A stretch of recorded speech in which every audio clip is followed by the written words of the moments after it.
సత్యసాక్షి అనుదిన మన్నా ద్వారా మీ అందరికీ శుభోదయం.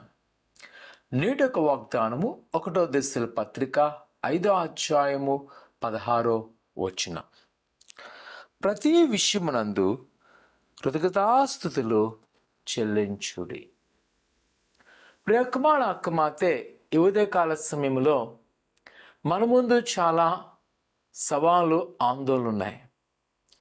ఈరోజు మనము అర్థము కాని పరిస్థితిలో ఉన్నాం. దేవుని యొక్క వాక్యం మనల్ని సూచిస్తుంది, ప్రతి విషయమందు కృతజ్ఞతాస్తుతులు చెల్లించుడి. మనలో ఉన్న ఆలోచన ప్రశ్న ఏంటి అంటే, నాకేదైనా కార్యం జరిగితేనే కదా, నాలో ఏదైనా అద్భుతం ఉంటేనే కదా నేను దేవునికి స్తుతులు చెల్లించాలని. కానీ ప్రియ కుమార కుమార్తె, దేవుని యొక్క లేఖనం ప్రకారము ఈరోజు మనం సజీవులుగా ఉన్నామంటే ఆయన కృప. ఇంత నిందలో, అవమానంలో, ఆపదలో, కష్టములో, బాధలో, దుఃఖములో ఉన్నప్పటికీ ఆయన కృప మనల్ని విడిచి వెళ్ళలేదు, మనల్ని అనాథలుగా విడిచిపెట్టలేదు.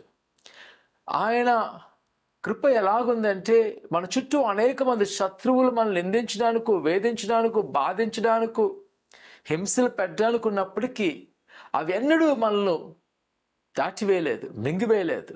ఎందుకంటే ఆయన కృప మనతో ఉన్నది.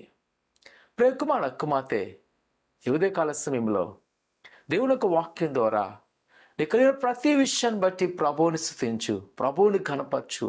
ఇదిగో ఆయన నీ పట్ల గొప్ప కార్యం చేయబోతున్నాడు. నిరాశపడక, ఇదిగో దేవుని యొక్క కార్యములు చాలా త్వరగా మన మధ్య, మన ముందు జరగబోతున్నాయి. వాడు ప్రభువుకు అప్పగించి ముందుకు వెళ్ళు, అని పట్ల గొప్ప కార్యం చేయను. ప్రార్థన చేసుకుందాం.